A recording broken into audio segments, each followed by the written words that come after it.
শতাব্দী এক্সপ্রেসে ডিউটি বদল করে কাঞ্চনজঙ্ঘা এক্সপ্রেসে ডিউটি নিয়েছিলেন। আর এই ডিউটি বদলই যেন কাল হলো গার্ড আশিসদের। সোমবার অভিশপ্ত কাঞ্চনজঙ্ঘা এক্সপ্রেসে ডিউটিতে গিয়ে দুর্ঘটনায় মারা যান তিনি। শিলিগুড়ির 32 নম্বর ওয়ার্ডে সুকান্তপল্লীর বাসিন্দা ছিলেন আশিস দে। রবিবার ছিল তার ছুটির দিন। ছুটিতে পরিবারের সঙ্গে আনন্দে দিন কাটিয়েছিলেন।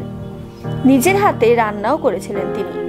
স্ত্রীকে নিয়ে গিয়েছিলেন ফুচকা খাওয়াতে, মেয়েকে চকলেটও দিয়েছিলেন। সোমবার ছিল কাজে যাওয়ার পালা। শতাব্দী এক্সপ্রেসে ডিউটি থাকলেও ব্যক্তিগত কারণে ডিউটি পরিবর্তন করেছিলেন তিনি। তবে কে জানত ডিউটিতে গিয়ে তিনি আর ফিরবেনই না। ঘটনার খবর পেয়ে কান্নায় ভেঙে পড়েন পরিবার। শোকের ছায়া শহর জুড়ে।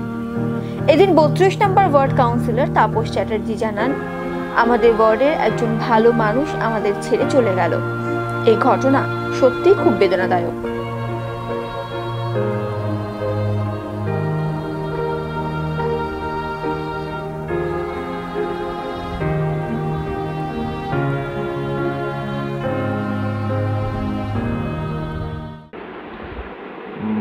খুব দুঃখজনক ঘটনা, মর্মান্তিক ঘটনা। খুব ভালো ছেলে ছিল, খুব জনপ্রিয় ছিল। এবং কালকে যেটা আমরা শুধু ভাবতাম ও আমাদের কাছেই ভালো, ও যে ওদের কর্মচারী স্টাফদের কাছে এত ভালো, এতজন কালকে সমাগম হলো। একটা মানে অভিভাবকহীন রেলের অবস্থা। হ্যাঁ, এই ঘটনা তো আজকে না, প্রায় কিছুদিন আগে উড়িষ্যায় হলো, আমরা গাইশালে দেখলাম। যাই হোক, তারপরে এরকম একটা দুর্ঘটনা। হ্যাঁ, রেলে মানুষ কোনো নিরাপত্তা নেই।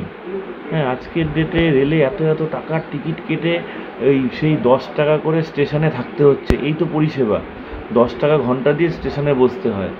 তো এইভাবে একটা জলজান্ত ছেলে, একটা বাচ্চা মেয়ে আছে, 18+ হবে মেয়েটার, পড়াশোনা করে।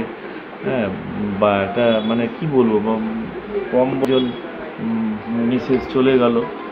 হ্যাঁ, মিসেস স্বামীহারা হলো। অত্যন্ত দুঃখজনক ঘটনা। এই রেলের এই অপদার্থপানা, রেলের এই মানে কি বলবো আর, অভিভাবকহীন রেল বলবো আমি এটাকে। হ্যাঁ, সেই কারণে এরকম মৃত্যু হয়ে গেল ওর। আগের দিন ছেলেটি মিসেসকে নিয়ে ফুচকা খাওয়াতে গিয়েছিল।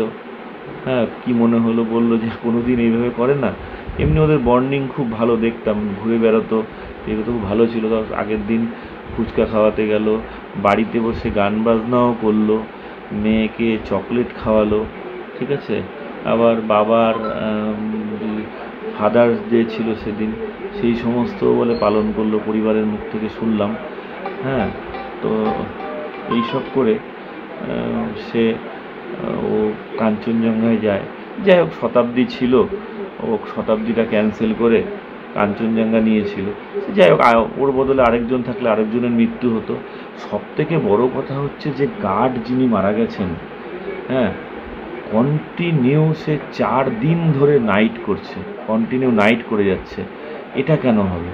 একটা মানুষ 8 ঘন্টা থেকে 10 ঘন্টা ডিউটি করবে, সেখানে 14 ঘন্টা ধরে তাকে ডিউটি করাচ্ছে। তারপরে আপনার এই গার্ড, আমাদের যে আশিস মারা গেল, আশিসদা, আমি শুনলাম সামনের দোকানে একজন কাকিমাকে বলে গেছে, কাকিমা আমি বেশি দিন বাঁচবো না, শরীর খারাপ হয়ে যাচ্ছে, ঘুমোতে পারছি না। এই কল, বাড়িতে এসে ঢুকলাম নাইট করে, আবার 2 ঘন্টার মধ্যে কল চলে আসো, তোমার কিন্তু অমুক